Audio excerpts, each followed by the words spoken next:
Just I'll mention briefly, we have many events still coming. We're about halfway through the semester, I believe. So we still have a chock full of events coming. Please, we're adding them constantly. So please reference our Harriman website and you'll see updates on all the events. So I encourage you to do that. And I do thank you for coming today. It's a very special event. We have an esteemed panel that just flew in for this event. And how we're going to do this is I'm going to introduce our three speakers in turn, and then we'll have a chance to have a discussion. You can ask some questions about this very important publication, which is actually the second revised and streamlined. It doesn't look very streamlined, but it's a streamlined edition. Can you imagine how big it was beforehand, right?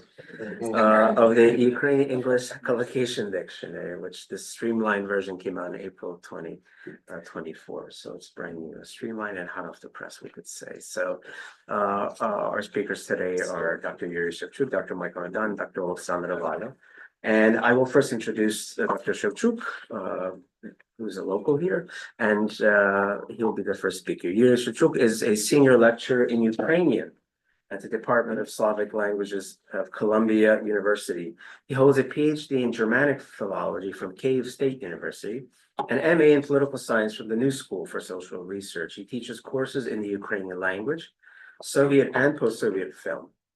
Yuri Shevchuk has published in the US, Canadian and Ukrainian press, and on the internet on issues of Ukrainian language, identity, culture, Ukrainian and world cinema. He authored Beginner's Ukrainian with Interactive Online Workbook, which was published in 2011, and then subsequent editions for the next 15 years, a popular textbook for university students and self-learners worldwide. Its third expanded, updated, and integrated edition came out in January 2024. Yuri is a leading authority in Ukrainian lexicography and expert in Ukrainian film. In 2004, he founded the Ukrainian Film Club of Columbia University. People thought this is crazy. Ukrainian film, who's interested in Ukrainian film? But see now, he's interested in Ukrainian film. In 2004, people thought he was crazy, but it's still alive and well.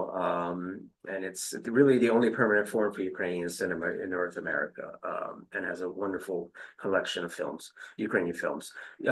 Dr. Shevchuk is a lecturer in Ukrainian language, film, and culture. His forthcoming publication is Reframing Early Ukrainian Film History, a case study in decolonization, which will be a chapter in Yuri Levin's Digital Combat, Reframing Eastern European Ukrainian Cinema, which will be coming out very shortly. So Yuri, please tell us some information. Perhaps you introduce everybody else. I'll take 20 minutes. Oh, okay. Well, I thought I'd introduce them as before they speak. Oh, Yeah, because you're going to speak 20 minutes, everybody will forget. but you have the biography, right? Yes. So I'll need them. You want me to? No, I'll introduce introduce them before they speak. You speak first.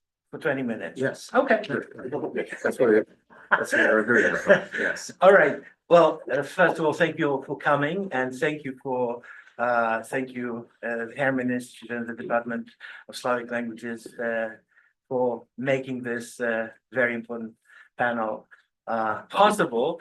It's not, and thank you, our dear guests. This is not the first time we get together. We organized or co-organized or participated in a number of conferences at ATSEAL and ACES on various themes, including the first edition of this dictionary.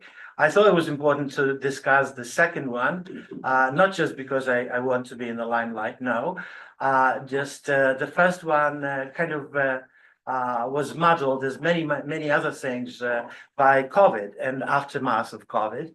And I thought the publication of the improved streamlined edition gave reason enough to attract attention to something that doesn't get published so often in Ukraine or even in Colombia in the realm of dictionaries, because dictionaries are such a strange beast that people start yawning the moment you decide to talk about dictionaries. It seems like something removed, and why would I need a dictionary if I can use the internet, look up something up and forget about it?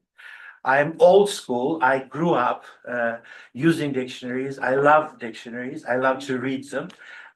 They provoke thoughts. They they are the extension of the language, like the materialization of the language.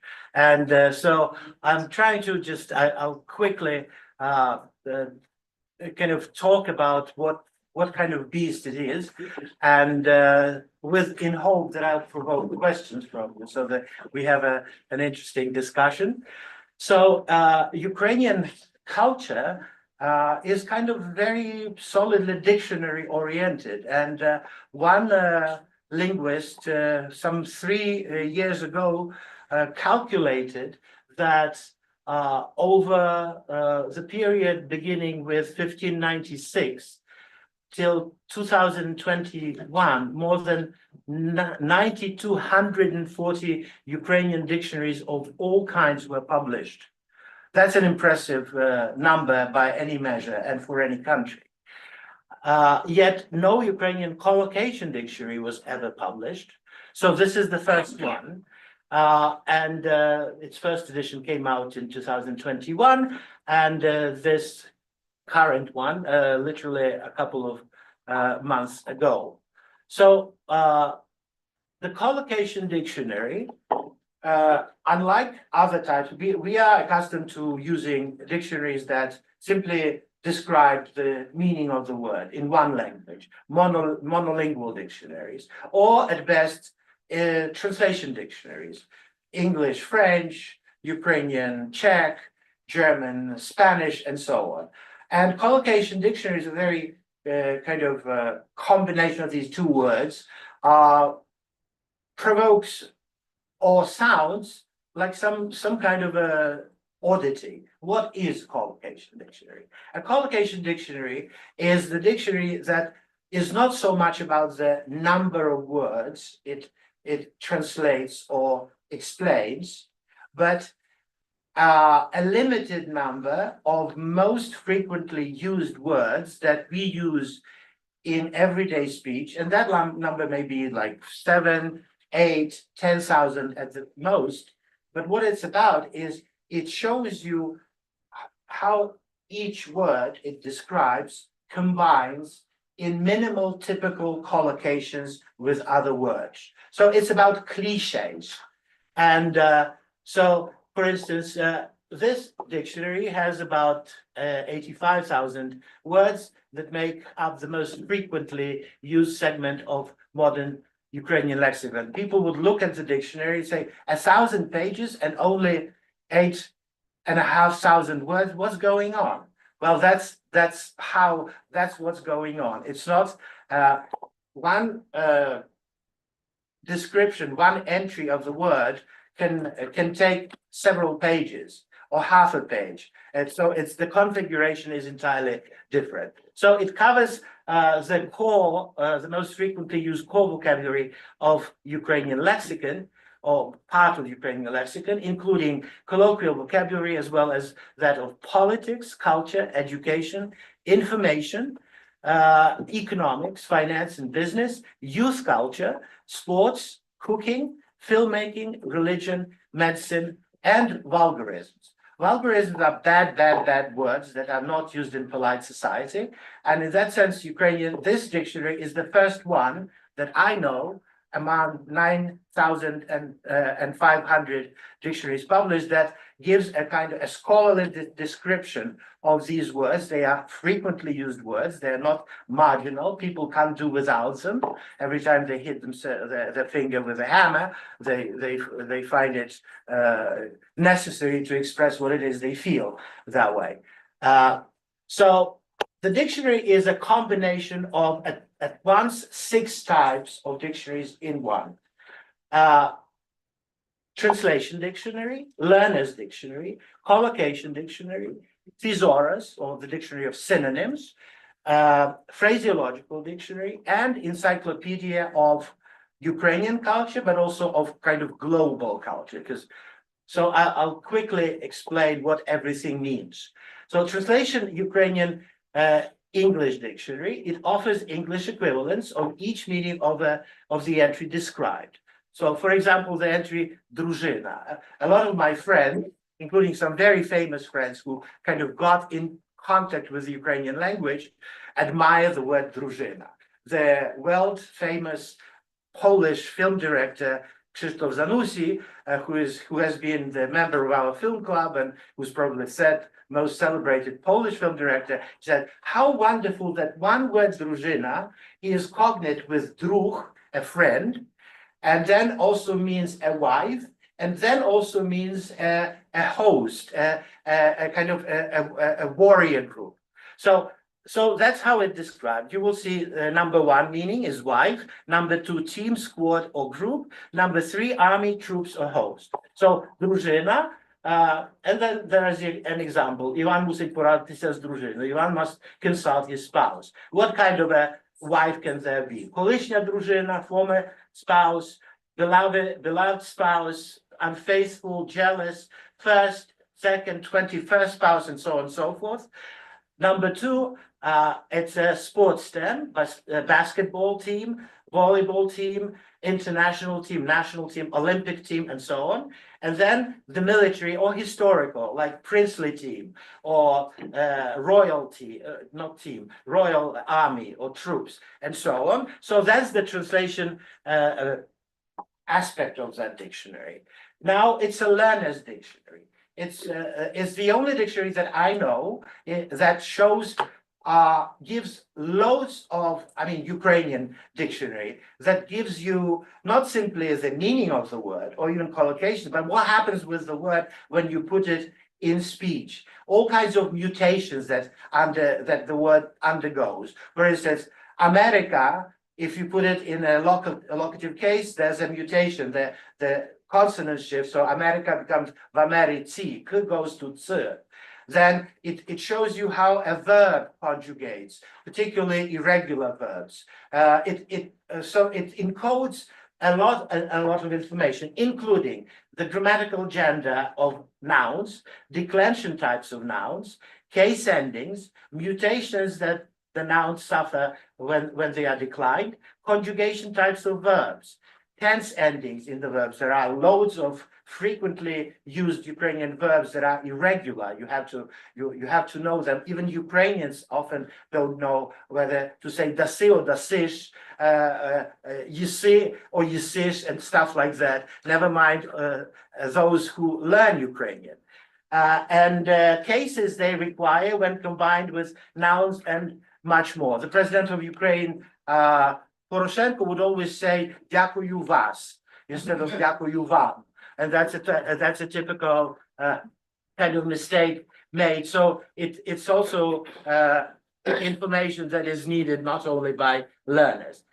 Then, of course, it's a collocation dictionary. It gives the most typical combinations of every entry word, and a total of more than 200,000 of such collocations are given in this dictionary to give the user a better idea of how the entry word is used in a full-blown sentence. Carefully constructed, minimal illustrative quotations are often. There are more than 80,000 of them. So, breakfast. I'm giving you English examples because I anticipated people who don't know Ukrainian. But in this dictionary, you have both Ukrainian and English. Everything is translated. So breakfast, for instance, if the entry word is make, what can you make? You can make breakfast, decision, and effort, dinner, room, clear. You can make something clear. You can make noise, choice, and so on and so forth. That's collocations. That's how collocations are given in a similar kind of way, with that distinction that it's both in Ukrainian first and then in English. It's a thesaurus. The Ukrainian-English Collocation Dictionary is a synonym dictionary. So it gives you about 8,000 synonyms, 5,000 synonymic groups, and 1,000 antonyms. So a semantic, for instance, very often the entry that describes a particular word at the end of each meaning, using the label also see, will send you to a synonymic word that has both important similarity in meaning, but also very important distinction. For instance, if there is the word любити, then there will be also see kochati, Ukrainians, like Spaniards, also have two words for to love. Amar and querer, in Ukrainian, kochate and lubiti. It's almost like the Greek distinction between romantic love and erotic love. So, and in that sense, you kind of can have at the tips of your fingers not just one word, but the entire synonymic group of words. And the dictionary also draws differentiation of synonyms that are close. For instance, Ukrainian has two words for a name, imya and nazva. Imya is for people, nazva is for institutions, publications, and whatnot. And they are described, the differences between them are very clearly described. Ukrainians have two words for the truth, istina and pravda. Again, if you compare them, you will understand how differently they are used so that you don't mix them. Then, for instance, the English always are challenged, English speakers, when they have no difference between, they put everything, whether it's prone or whether it's erect, standing up. In Ukrainian, if it's prone, it's klasty. When it's erect, or standing, it's stavity. And so very often you would mix the two and sometimes cause a comical effect and so on and so forth. Then all other things, these are just examples of such differentiations.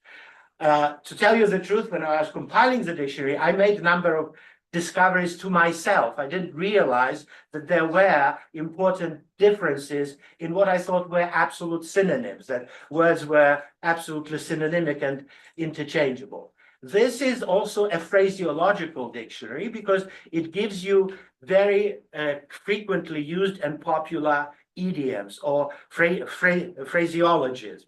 So, for instance, бути вірним своєму, some of them, бути вірним своєму слову, to be as good as one's word.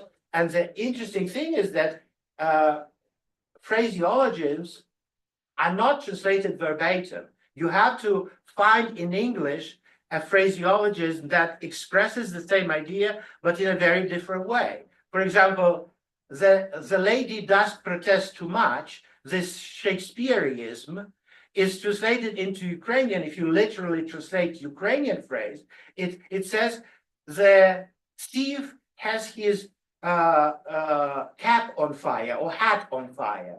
There's nothing about lady, there's nothing about protestation, but they're used in similar situations when your behavior kind of betrays that you are complicit in something not quite nice or good. And so it is loaded with all these phraseological expressions, and it's a great help for translators, for people who do translation professionally. Oh, is that it? I thought there was more. Okay. Finally, the sixth aspect of it, it's an encyclopedia. It gives a lot of information about general global culture, but also specifically Ukrainian kind of cultural facts, traditions. So, for instance, I very often torture my students by asking them to do such seemingly simple logical exercises, like say asking them, what kind of computer can there be? And it's a simple exercise, but when I say, let's see who comes up with the greatest number of variants. A new computer, an old computer, Japanese computer, American computer, broken computer, and on and on and on and on and on. And it's it kind of gives you, that's what I mean by encyclopedic knowledge. So when the entry, you look at the entry for democracy.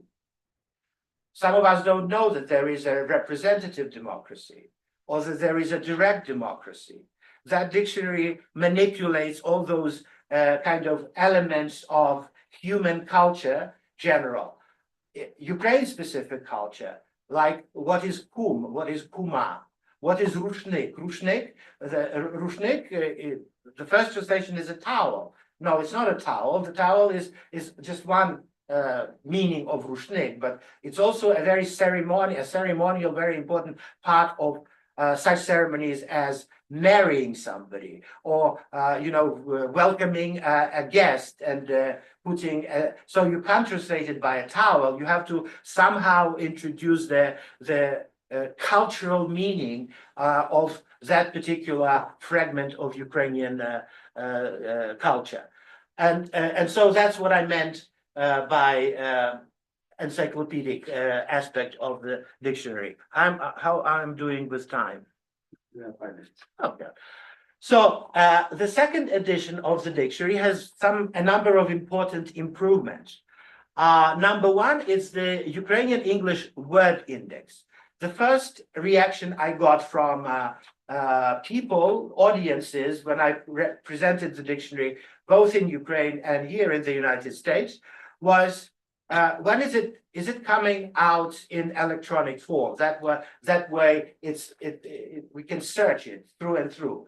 And it turned out that it's not such an easy proposition technically to do it. I'm still working on it. But meanwhile, I decided that to facilitate the use of the dictionary, it would be good to have an index, English-Ukrainian index, of what is in the dictionary. And so once I put it together, you can easily look up, if you are not Ukrainians don't need the index. But if you are an English speaking person and you quickly need to look up an entry in the dictionary, you just go by this index. And so the introduction of this index made a number of features of the first edition completely redundant, needless. For instance, there was a separate short entry for perfective forms of verbs, Ukrainian verbs. Now I took them all out. So almost counterintuitively, I said it's the second edition is streamlined, but also supplemented by new words and stuff like that. It's thinner. It's like 60 pages thinner than the first edition, at the expense of the kind of reductions or removal of these redundancies. Then English and Russian loans replaced with indigenous equivalents. I'm the kind of person who believes in the inner creative force of the Ukrainian language, its capacity to generate words that are based on its indigenous kind of treasures. So if there is a kind of a choice between an indigenous Ukrainian word and a borrowing, the dictionary would, the new edition is maximally rid of borrowings, and they are replaced with indigenous words. For instance, ingredient. There's such a borrowing in Ukrainian, everybody uses it, everybody knows it. But there is a Ukrainian word, which is skladnik. Skladnik. 2 syllables, a very laconic word. And it's also transparent semantically. It's from skladati, putting together. So ingredient was removed and replaced by skladnik, with skladnik. And a number of other such things that kind of didn't catch my eye as I was working at the first edition of this dictionary, suffered the same kind of fate. Then the Russian aggression against Ukraine also kind of had an impact on this second edition. I realized that the dictionary, the body of the dictionary didn't have words that suddenly became very frequently used, that people can't do without them in everyday communication.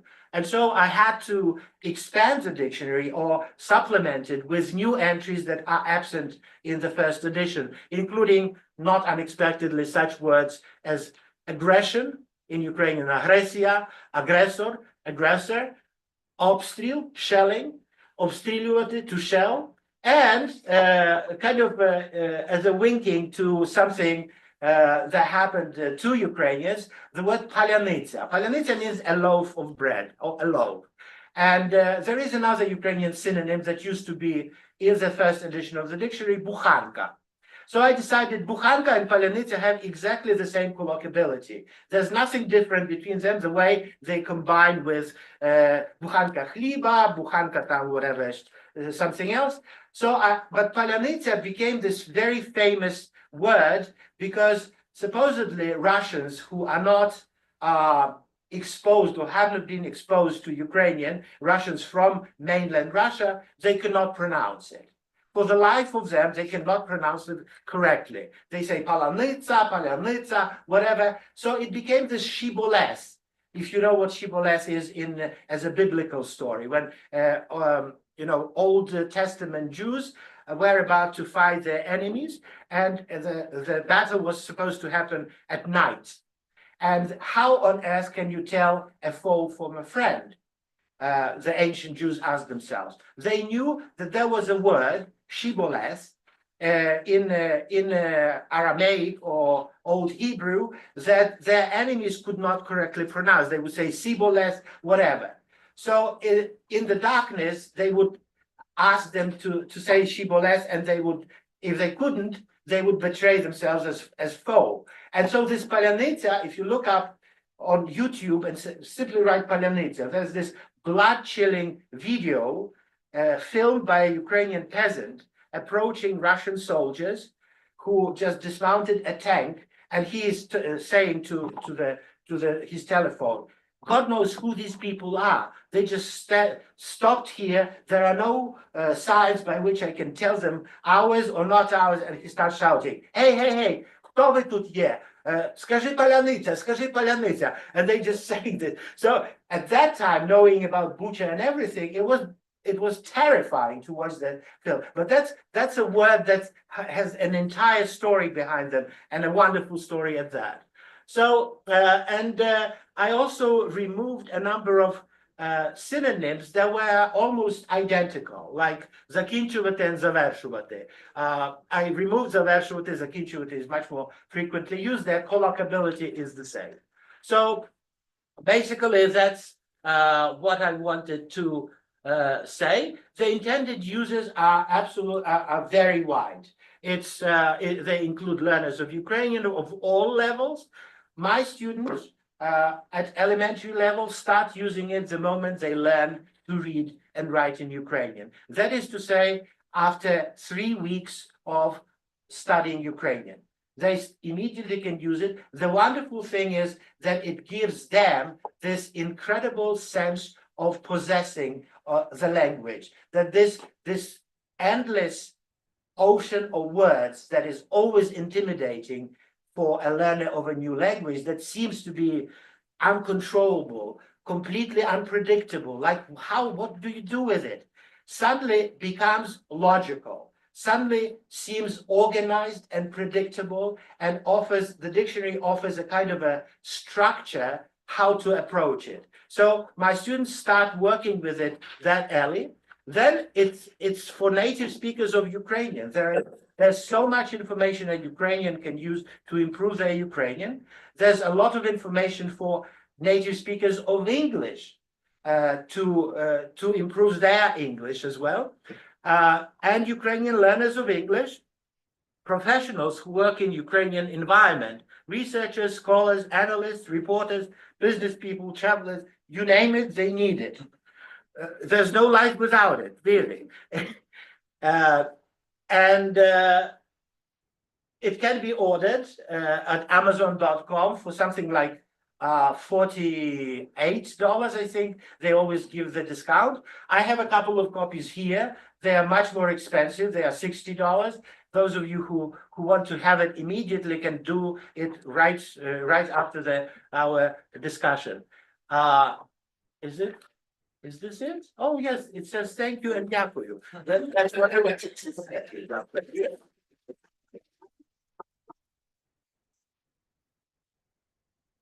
Thank you, Yuri. Very informative, and I'm sure everybody has some questions that we'll save for the end of the event. Now I will introduce Michael Naydan, who is our next speaker. He is the Voskov Family Professor of Ukrainian Studies at Penn State University. He's a leading authority on Ukrainian literature translation. He has published over 50 articles on literary topics and more than 80 translations in journals and anthology. He has more than 40 books published and edited translation, including Yuri Shevchuk's novel Tango of Death and Maria Matios's novel Sweet Russia, both with Sweet and Durable Publishers in New York. Nikolai Gumulyev's Africa, Yuri Andryczych's essays, My Final Territory Selected Essays, which we did together, and Abram Tertz's literary essays, Strolls with Pushkin and Journey to the River Block. In 2017, he published his literary essays in Ukrainian translation in the volume From Gogol to Andrychowicz, Selected Literary Essays, published by the wonderful Pyramida Publishers in Lviv. He also published a novel about Lviv, Seven Signs of the Lion. He has received numerous prizes for his translation, including the George Eston Lutsky Award in Ukrainian Literature Translation from the Canadian Foundation for Ukrainian Studies. So welcome back to Columbia, Mikhailo Naydan. Well, thank you. For that kind introduction and for the invitation to speak here. This dictionary, of course, is an incredible yavish, as they say in Ukrainian, and it's really an amazing accomplishment. When Yuri first contacted me several years ago about doing the project, and he was looking for a publisher for it, and it's just it's such an immense book, an immense undertaking. I asked them, when does he have time to eat, drink, or breathe?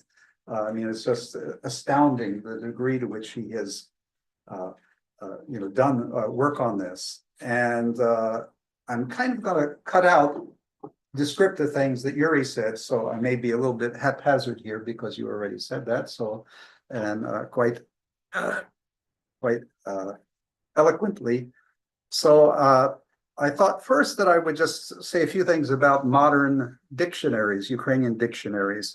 Now, in terms of modern lexicology, one of the more significant volumes in its time was the Mikhailo Podvesko English-Ukrainian, Ukrainian-English dictionaries. But those were Soviet period dictionaries, and they were very restrictive in terms of anything that was like closer to Russian, that was the version that you got of a particular word. And it really wasn't an accurate description of all the varieties of Ukrainian that were in the different dialects of Ukrainian. I did, by the way, besides the fact that I am of Ukrainian ethnic origin myself, I took courses here as a grad student at Columbia with the absolutely brilliant linguist Yuri Shevchuk, and is one of the most brilliant human beings I've ever met in my time. My colleague here, Carol Euland, worked a lot with him closely in his later years on a number of projects and editing English things for him. And then I also got a lot of support from the other faculty in the Department of Slavic Languages at the time to work on things Ukrainian. So Professor Robert Maguire in particular, an Irishman, who was, whenever I wanted to do something on a Ukrainian topic, he said, "That's great, I support you, whatever you want." And so I ended up doing a minor exam in Ukrainian poetry, with Professor Shevchuk and a couple of other people who were invited from outside of the university. So, but that, getting back to this Podvesko dictionary, it really had great limitations, Russification, and really it's not a useful dictionary anymore. I don't think anybody would use it right now.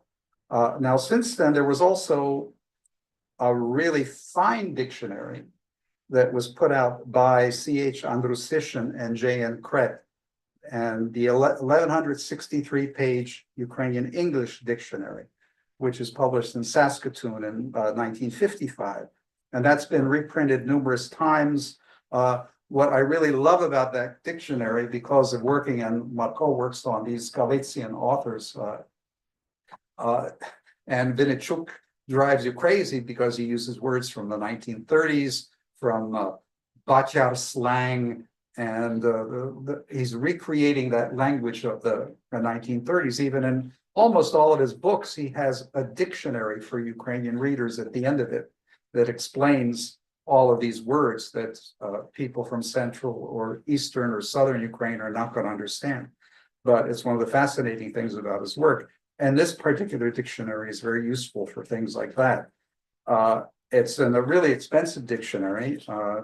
I think it costs something like $75 now. So Yuri's dictionary is a real bargain, compared to that one, and it's very up to date. And I use dictionaries a lot, of course, for my translation work. I love dictionaries. I always used to haul them out of, well, including the USSR and Ukraine and free Ukraine. And there was a time, and I'm sure you remember that, when it was illegal to take dictionaries out of the country because they were considered national treasures. I don't remember because they wouldn't Oh. allow us out of the country, so Well. I couldn't live the experience going out of the But, country. yeah, well, going through customs. I remember I hauled the 10-volume Academy edition, Soviet period Academy edition, which was in 10 volumes, and it was intentionally in 10 volumes because the dominant, Russian cultural paradigm of the Soviet Union wanted to show Ukrainian isn't as rich as Russian. So the Russian Academy edition is 20 volumes, and the Ukrainian Academy edition, 10 volumes. Well, there's a current new Ukrainian Academy edition that's being done now, and it's projected to be 20 volumes. And I assume it's probably going to be a little bit more than that when they get finished, and that's being done online. And one of the other big events that happened in terms of dictionaries, history of dictionaries, was the Popov and Bala Comprehensive Ukrainian-English Dictionary, which was published by Chumatsky Slyach Publishers in Kyiv in 2003. Now that's been reprinted several times and expanded to 175,000 words and phrases in subsequent editions. While the dictionary has been very useful to me as a translator, it's somewhat limited because it doesn't have many dialectal features. It focuses on the literary dialect of Central Ukraine writers primarily. That brings us chronologically to this monumental event here, the second edition of Yuri's astounding, wonderful labor of love. Now less than 1,000 pages. The original was over 1,000 pages. So, and as Yuri pointed out, the book is advertised as 6 dictionaries in one. And what I really like about it as a translator is I always am looking for le mot juste. When you're a translator, you kind of think of a word and you look in a dictionary, a normal dictionary, and you say to yourself, that doesn't really doesn't fit this context. But what I love about Yuri's dictionary, he gives so many other varieties and possibilities that I very often will come up with one. I was hoping, by the way, I was leafing through whether the new edition has peep in there, which is a very difficult thing to translate. I don't know if we have a professional translator here too. And my parents used to love singing a kolomeka, Yane peep, Yane dyak, nechiloy menetak. And, peep dyak, really, a padre, and dyak, I'm not a deacon, don't kiss me that way, kiss me the way you're supposed to kiss me, not like a priest. But and you have the same one in Russian, of course, too. You have the pop. So it's very complicated word to translate. And kum also is another one. I think you should expand your Third edition. third edition, and I want a big article on the kum because it means so many different things in so many different contexts, whether it's a relative by someone being a godfather, godmother, or if it's your buddy. There's I don't know if it's still there, kumpel. Is that still there in? So yeah, it's expanding, and and it shows up so much in literature. The word "cool." It's everywhere. It's everywhere. So it's very complicated. But I love the way that Yuri has facility, and not just with the Ukrainian, with both languages. He goes back and forth in both languages, and you saw him, working the both languages that way. Phraseologies, phraseologisms. Is that how you say that in English? Phraseologism. It's easier in Ukrainian for me to say for whatever reason.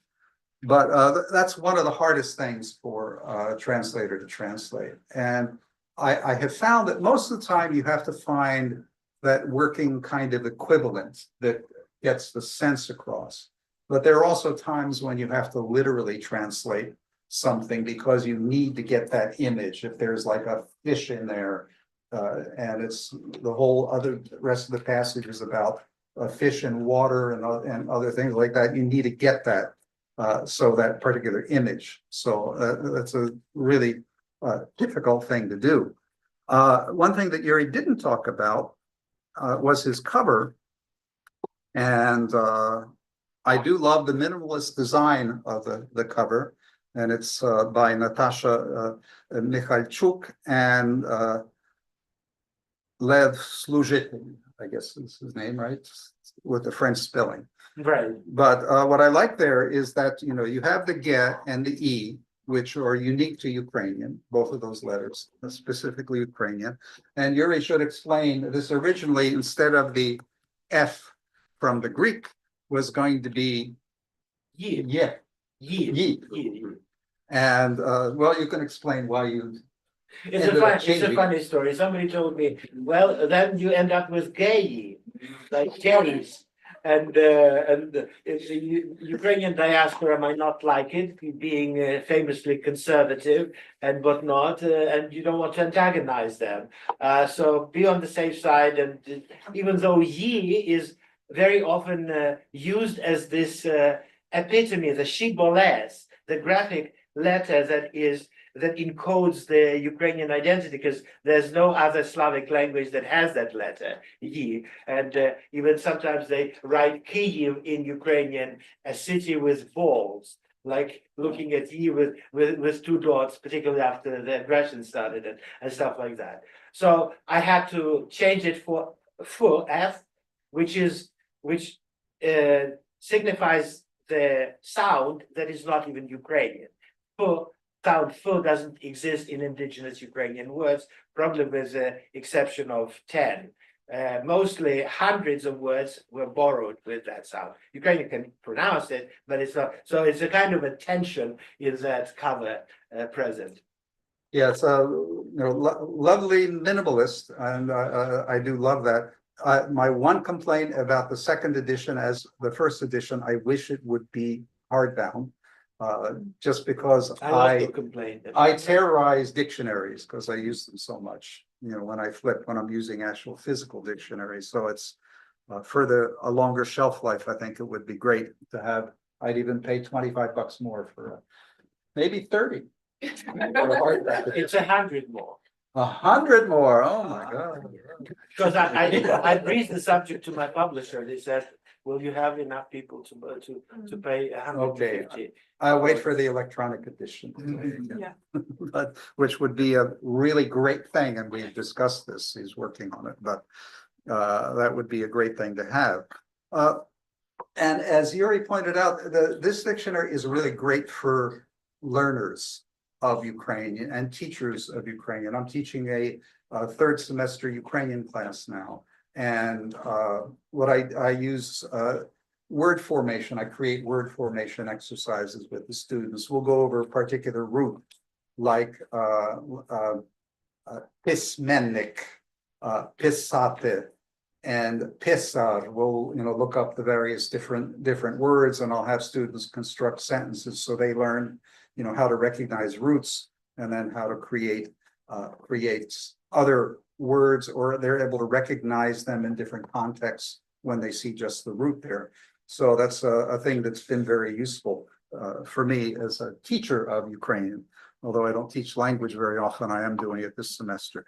So, and as Yuri pointed out, he takes into account that intense Russification of Ukrainian that occurred during Soviet times. So to a great degree, his dictionary is restorative, in that it decolonizes Ukrainian from coercive Soviet influences and suppression. The most innovative developments in languages, as linguists will tell us, tend not to be top down, but come up bottoms up from the people. So they're not from directives of the Communist Party, but from the people themselves. One of the best examples of that, the Soviets took away the Ukrainian G, the version of the G that's here with the little thing at the top. And so that they figured then all of the Ukrainians will start saying garage. Exact opposite happened. They made everything into pharyngeal H's. So it was like, total failure in terms of trying to, coerce them into using a letter that's closer to Russian. And that pharyngeal H is, obviously unique to Ukrainian and differentiates it from Russian also. So it is in many ways a dictionary of the living Ukrainian language as it was meant to be had it not, had it developed under normal circumstances, without Soviet intrusion. So I do applaud him for his choice in doing that. And he himself called this his prescriptive lexicography rather than descriptive. So he largely follows the Kharkiv orthography of 1928 rather than Russified spellings of Soviet times meant to bring Ukrainian closer to Russian. And I just wanted to point out a couple of things, a couple of examples of looking at how he constructed the dictionary and how we can use it. The Andryczyk dictionary I mentioned cost $75 new. Now Yuri's, I just checked yesterday, list price $64.95 and sale price of $50.34. I'm sure he'll give you a better deal than that here.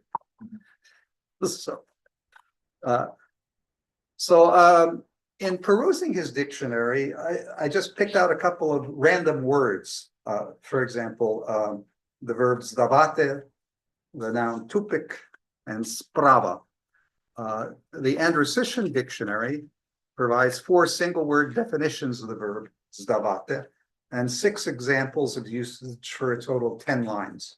The Bala dictionary, post-independence Ukrainian dictionary, has 21 lines, 5 different numbered definitions, and 11 examples of usage.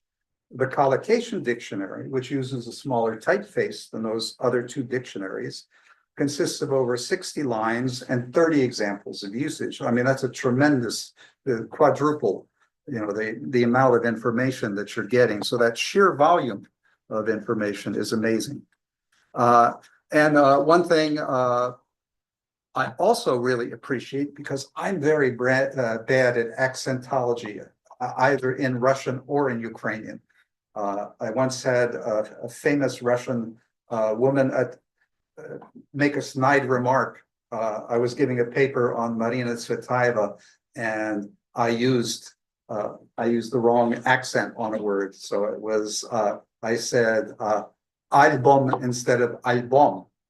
And then Nina Berberova was sitting next to my dissertation advisor, John Malmstead, and said to him, "Oh, it should be album."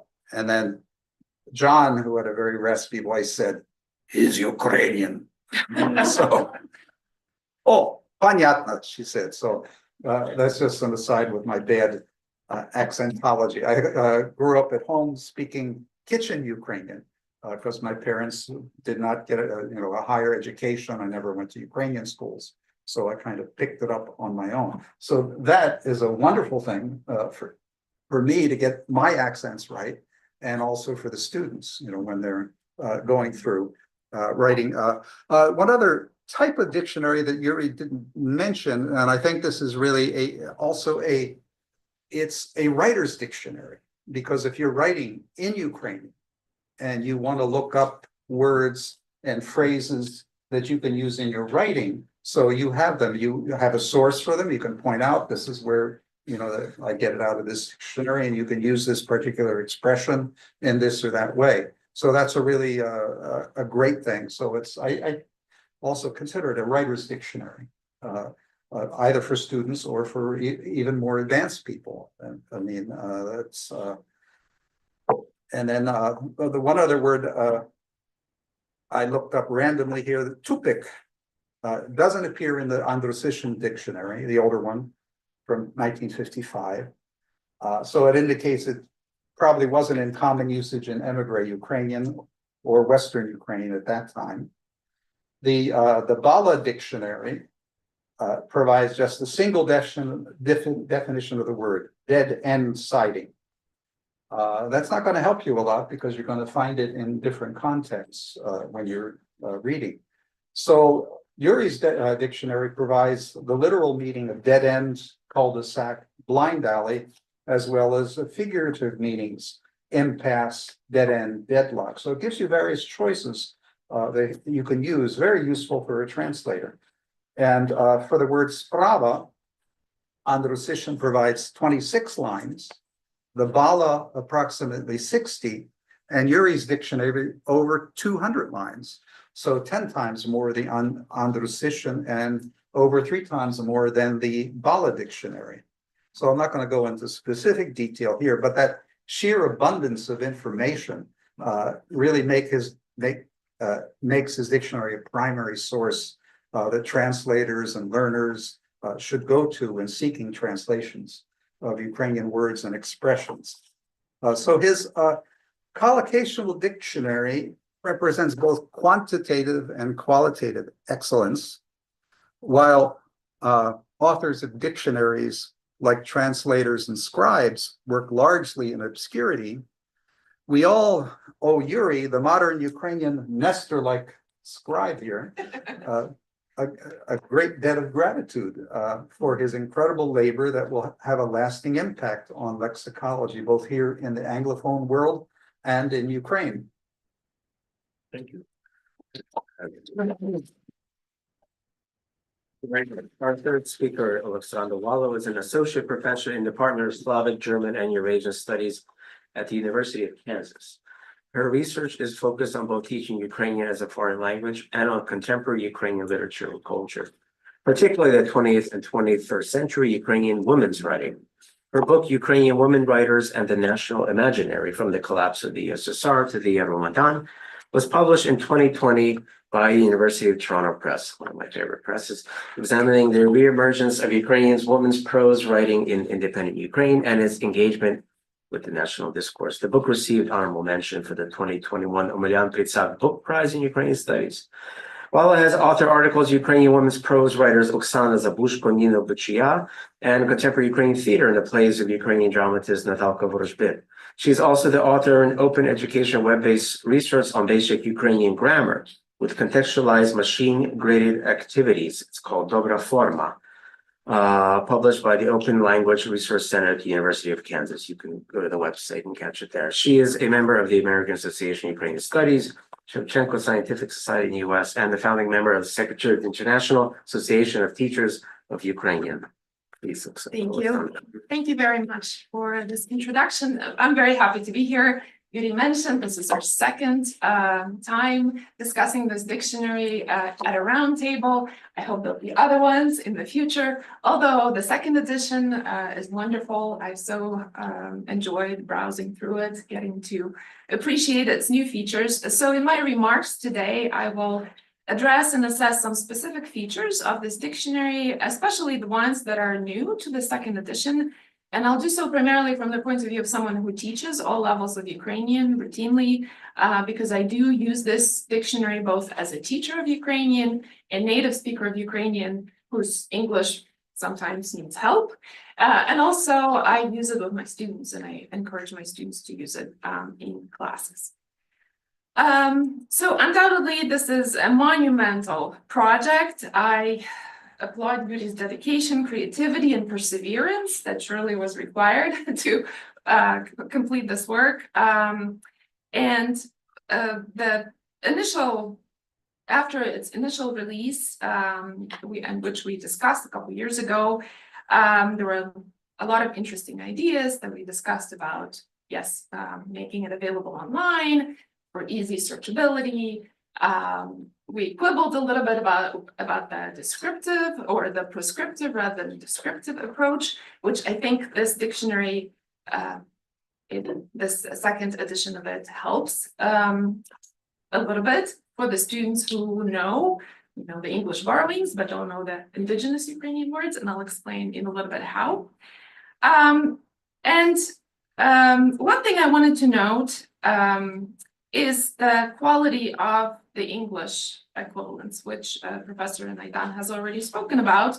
On the back cover of this dictionary, there is a blurb by Professor Michael Flyer, who praises the fluid, pitch-perfect English translations that are available in this dictionary. And that is very, very true. I have been relying on them for a variety of tasks as a teacher of Ukrainian. To give just one example, this semester I'm teaching advanced Ukrainian, and I have introduced short stories by contemporary Ukrainian writers to my students. We read one short story per week. And this is new to them, so they struggle with some vocabulary. So for each story, I prepare a little glossary with the most difficult phrases and individual words. And when I cannot think of a good English equivalent, immediately I consult your dictionary, Yuri, and without fail, it has been very, very helpful. To give you just one example, so just last week, I was looking for a good English rendering of the phrase "морочити комусь голову." Couldn't think of one, so I consulted your dictionary, and it gave me 3 good equivalents right away: to bother, to pester, to give a hard time. So this aspect of the dictionary makes it useful not just for the learners of Ukrainian, but basically for anyone like myself who works with 2 languages and works between 2 languages, Ukrainian and English, and the other way around, now thanks to the index that is available at the end of this dictionary.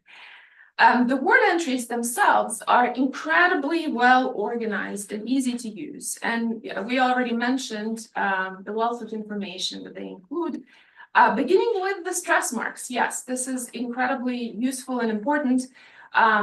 The series of textbooks that is quite popular now and is used all over the United States to teach Ukrainian, Yabloko, maybe some of you know the series.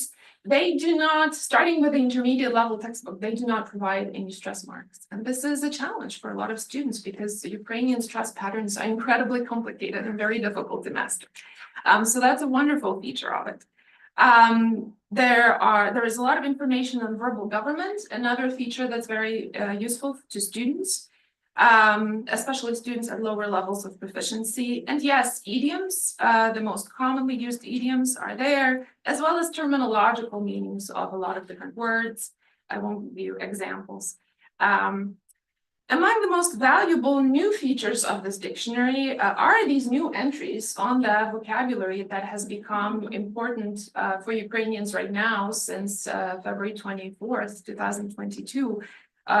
Words like obstril, obstrilivati, agressia, these entries can be given in their entirety to our students when we teach them how to discuss what is happening in Ukraine right now. Because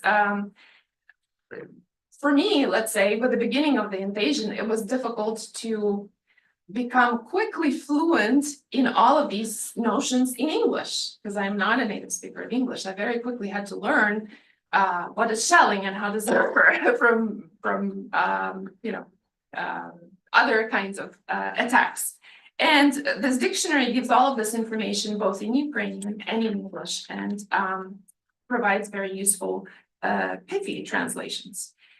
And yes, we mentioned, Yuri mentioned palynytsia already. I just wanted to say one thing about this entry, that not only does it define the word palynytsia in its literal meaning, it also gives the figurative meaning and gives examples, sentence examples of how this word is now being used in the figurative meaning of this unique marker of identity. And normally lexicographic sources are quite slow to respond to such brand new developments in language, in a language, and it's remarkable that this dictionary does that very, very quickly, just a couple of years after some of these linguistic phenomena appeared in Ukraine. So I was very happy to see the index at the end, and I'll explain why. Not only makes it easy for students to look up words, including for students at lower levels of proficiency, it also helps kind of obviate this issue that I brought up 2 years ago when we discussed the first edition, where say a student does not know the word Litovishche and only knows the word aeroport and wants to look up in the dictionary how to say in Ukrainian, how to fly out of a particular airport, or the phrase to land at a particular airport. There is no entry for aeroport, the English borrowing for this word. In the dictionary itself, there is only an entry for Litovishche. However, now the students can go to the back of the dictionary, look up airport, see the equivalent that you propose for this word, the older and more indigenous word Litovishche, and then proceed to the entry on Litovishche and find all the collocations that they need to use. So I think this index makes explains the prescriptive approach implicitly, and also makes this dictionary very, very useful for students who perhaps are not familiar with some of these words that are uniquely Ukrainian and for which more commonly used English borrowings are common in Ukraine.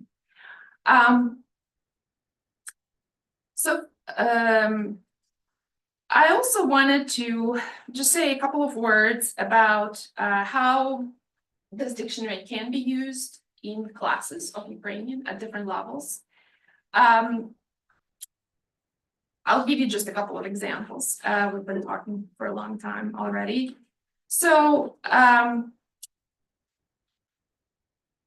one activity that would be suitable for intermediate level learners who are studying Ukrainian prefixes, prefixed verbs of motion, for example, which are notoriously complicated for native speakers of English, would be to assign an entry on a particular verb, such as vyходити, for learners to analyze and discuss in pairs, and they can be given the entire entry to work out of.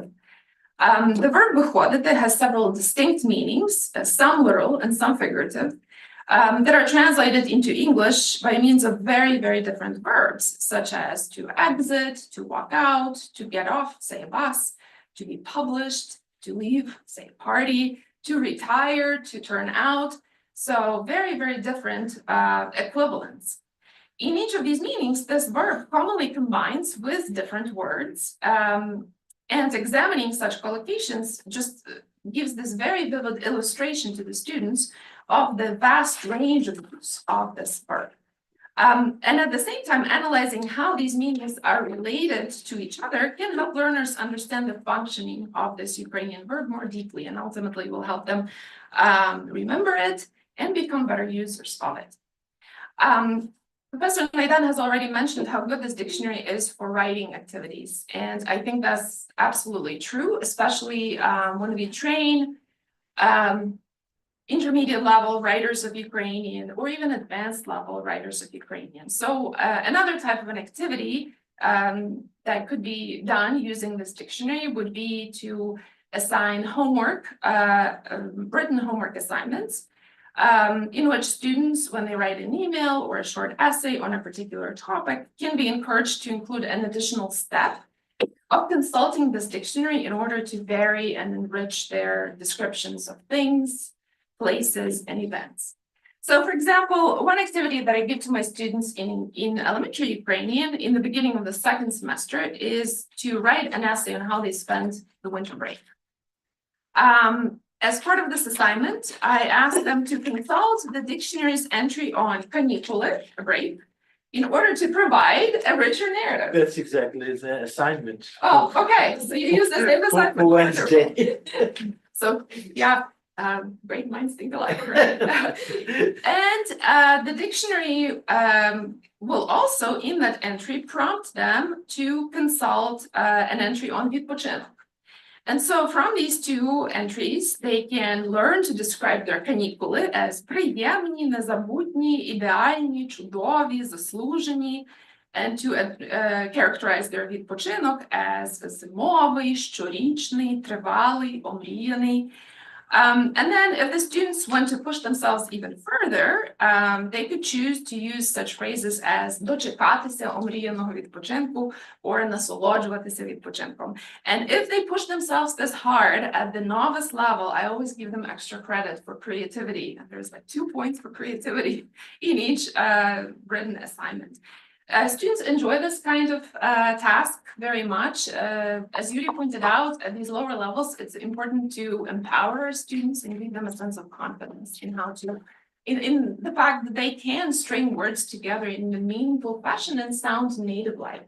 And this is what this dictionary helps learners do. They do gain this confidence that they can sound like Ukrainians when they say or write something. One final example I wanted to give of an activity would be at an advanced level. At an advanced level, this dictionary could be used to encourage learners' intentional work on increasing their precision and complexity of speech or writing. And growing in these two areas, precision and complexity are the two primary tasks for the learners of this level. Because that's what they require to make the jump from, say, advanced level to the superior level. So one activity that could be used would be to have advanced learners self-correct their essays in which the instructor has underlined or circled word choice errors or some infelicities, say an obnoxious repetition of the same word over and over again. And then the learner can be encouraged to use the dictionary to self-correct these problems, to find synonyms, better phrasing, and then improve the essays and resubmit them for, a little bit more points or a different grade. So that's just a few couple of suggestions of activities that could be used with this dictionary. So in conclusion, I would like to once again congratulate Yuri on the remarkable achievement that is this dictionary. And it's already in its second edition so soon after the first edition was released, which is, I don't know how you have the patience and the resolve to come back to such a monumental project again and take a look and improve even further. And we already mentioned that we're all really waiting for the electronic version of this. Even though we all love using paper dictionaries, I think the electronic edition would make it even more accessible to students, especially contemporary students who are so used to having everything at their fingertips in front of the computer screen. And it would also, I think, make it more attractive to students and young users. And among them, it's not just learners of Ukrainian, but as Yuri pointed out, professionals who work with Ukrainian, but also not only with Ukrainian, also with English and between the two languages, using both languages and translating from one to the other on a daily basis. So I will conclude with that. Thank you so much, Yuri, for this incredible labor of love. And we're all enjoying it and using it on a daily basis now. Thank you, Oleksandra. Thank you for the wonderful presentations. We have a little bit more than 50 minutes for questions. So if anybody has a question, raise your hand, and I'm sure our esteemed panel will be ready to address your questions. Well, I'll start. Yuri, as somebody who's seen you working on this over the years, not during events or anything that had to but I'm wondering, like, obviously there's a lot of editing on it. You said there's a limit to what you're putting in here. How did it come down to like choosing between words?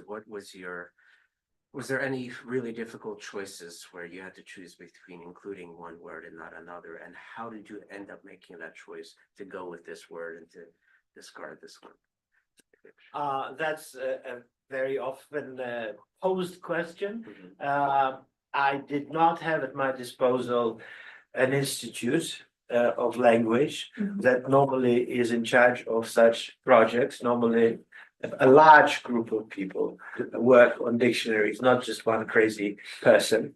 And I know what I kind of saddled myself with, I would have not started it because I didn't really realize what it meant.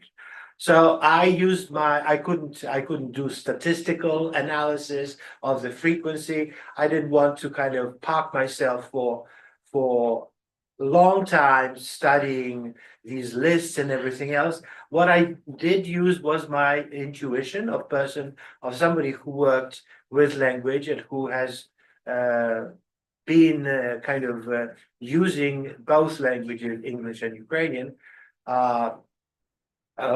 for many years. I mean, since 1980, 1978 or something, and that was the basic intuition. I know it's very unfashionable and whatnot, but I welcome people to kind of improve on it and base the choice of words on statistical analysis of their frequency. But that the statistical analysis of frequency is fraught with such things that, you know, it's not always, particularly in the conditions of Ukrainian post-colonial status, which is not really post-colonial. The colonialism in Ukrainian culture is still very much with us.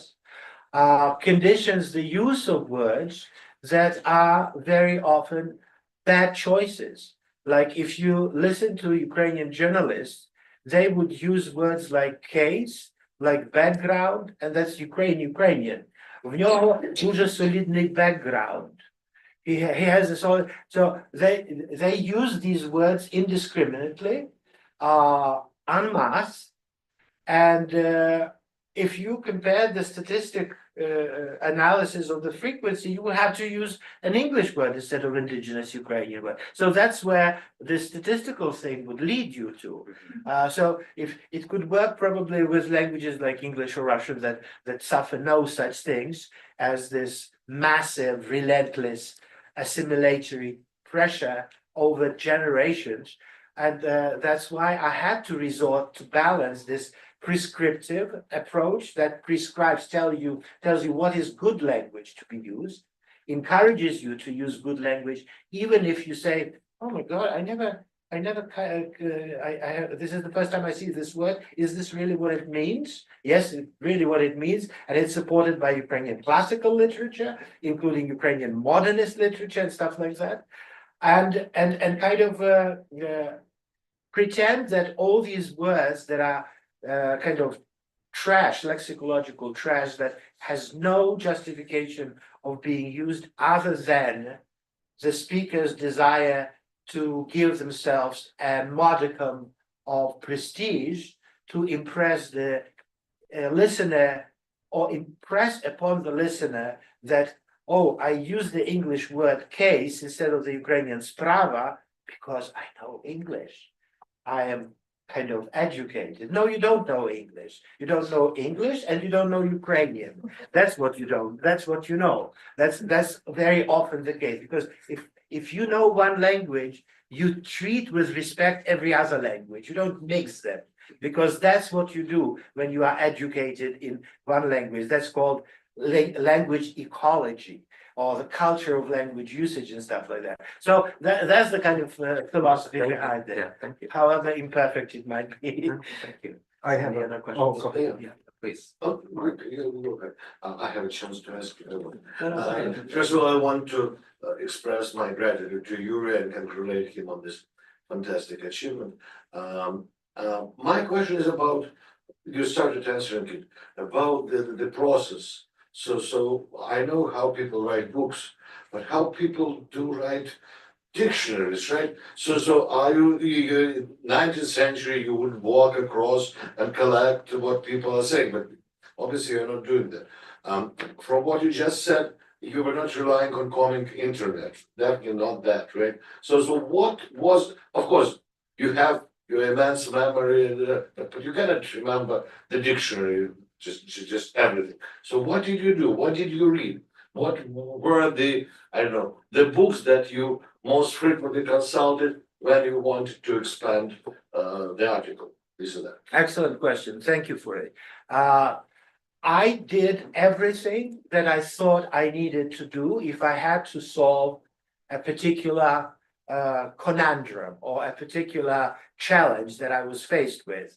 For example, for instance, I used massively the internet and Google search, but I also used my brain. Like not everything I would encounter on the internet would end up in, mind you that it's not only about 85,000 entries in the dictionary. There are illustrative examples that had hundreds of thousands of words there in them. And I needed to ask myself, do I use this word or another word?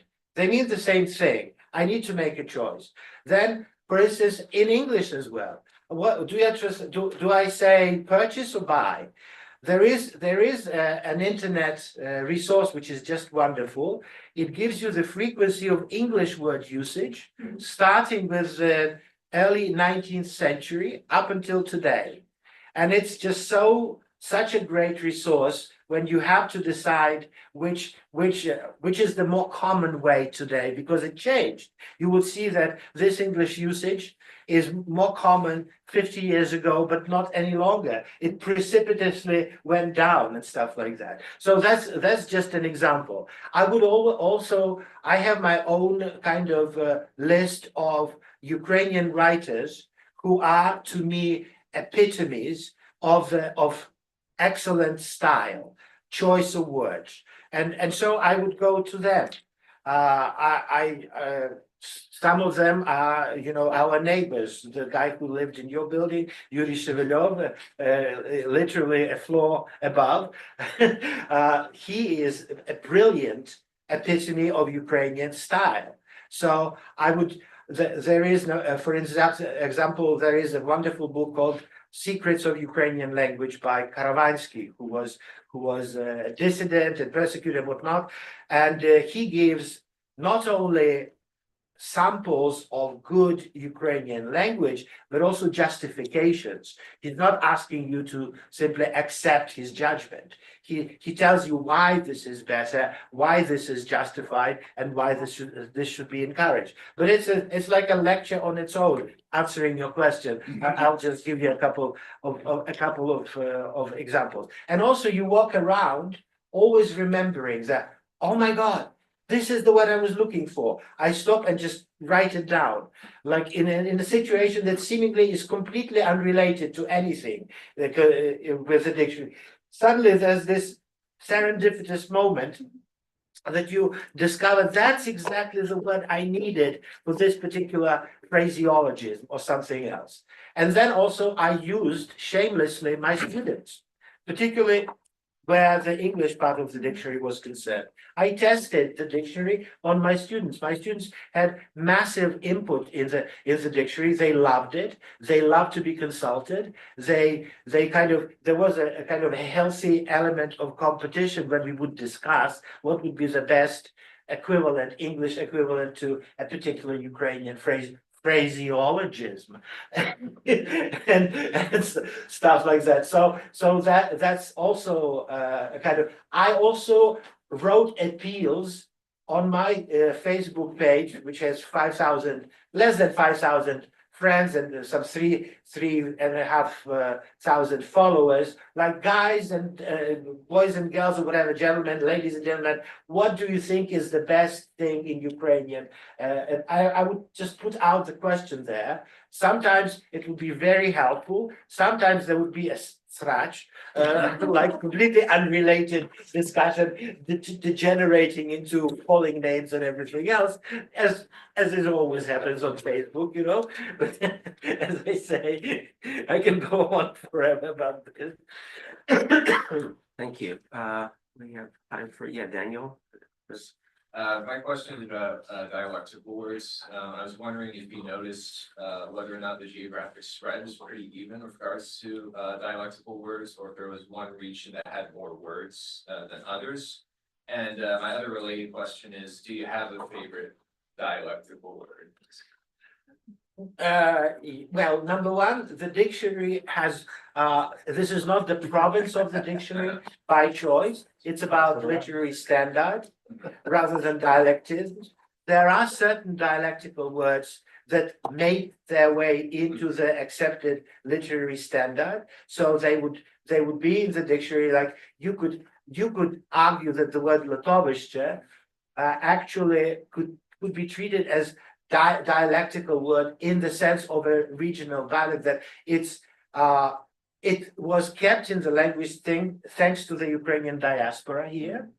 The word rechenets that existed in Ukrainian usage, standard usage in mainland Ukraine, disappeared from Ukraine and cannot catch back to usage. I almost fell from my bed when I was reading Valerian Podmohylny and found him using rechenets. He's from central Ukraine. Rechenets is Ukrainian for deadline. So Ukrainians now say deadline with that accent, or if they are more educated, they say termin. That's very educated Ukrainian would say termin, which is a Latinism, of course. But rechenets, which is our own word, there's no Russian connection, there's no Polish connection. It's in my dictionary, and I pick it up from the United States diaspora. It's used here as a regular word. It's not a dialectism any longer, and I'm trying to use this dictionary to kind of re-implant it into the usage of. I think it's a wonderful word to use. There's nothing wrong with it, and it's our own word. We have to celebrate it and embrace it. So that's the kind of, but that's more an exception than the rule, because on purpose, programmatically, this dictionary is not about dialectism. And the answer to your second question, I am from Policia, from Western Policia, Volhynian Policia. So my favorite dialect is Polician dialect. I use it when I speak with my family over the phone. I explain to my students, it's beautiful. It's very unlike anything else. We say vun instead of vin. We said kun instead of kin. We said vuz instead of viz. And that's just the example that immediately leap to mind. But there are other things. Internationally, the internet, we say ale instead of tak. Ale with that intonation. It's funny and it's beautiful too. And when I was your age, people around laughed at us for this dialect. They said, oh, you're yokels, you're stupid, whatever. Then after I started thinking of myself as a professional philologist, I loved it. I embraced it, and I demonstratively speak it. Where I can speak it, or where I think I should speak it, just to make people curious, because dialects is the wealth of any language. They feed the language with new blood, and we have to celebrate Ukrainian dialects while they're still around. Okay, we have 4 minutes. Chris, I think you got a Pretty question. much from my question now was Okay. about how the book addresses that. I know that Professor Naydan indicated that you had adopted some words that were more used in Galicia than in other places. And I was just wondering if there was any, again, policy or just strategy for making those calls. Well, what I also I had my ears and eyes peeled. I followed kind of trying to get a feel of the usage tendencies, word usage tendencies. For instance, the word there is this Galician word that is now all the rage all around Ukraine. It's used all around Ukraine. I can't now think of it. What does it mean? Yeah, I would tell you if I knew what I it means. mean, what context? What's it used in? Astronomical or? It's just I have a momentary lapse of memory, Yeah. but there are such things that there's no telling why. For instance, rechenets is people resist to using rechenets and at the same time embrace equally diasporic word that kind of got preserved here in this jelly and then was thrown by somebody into Ukrainian usage, and no, I don't mean that. I don't mean any disrespect. I was just I am part of this world now. So and was thrown into Ukrainian usage, and then I would say travnik. People use a lot of travnik instead of hazon, or hidnik instead of trottoir. Hidnik. That's the one. The hidnik is something you walk on, you hold it. So that's trottoir. And you as an instructor of Czech, which is beautifully, endlessly creative. I love Czech for that. I was a little Czech that I experienced. I just couldn't believe how creative they are with all kinds of things. So We have cooking. chodnik, like hidnik, chodnik. No. Okay, well, on that note, I'd like to thank everyone for coming today, for your questions, and thank you so much for our speakers for coming. Yuri, thank you so much for the book. It's a huge important tool for our field, and thanks for putting in all the work and making it happen. And thank you, Yeah, thank please. you. Yeah, great. Thank you. And if you want to purchase the copy, you said you have some. Oh, to. Yeah. To buy two, because they balance out. Right. Exercise. Yes. Again.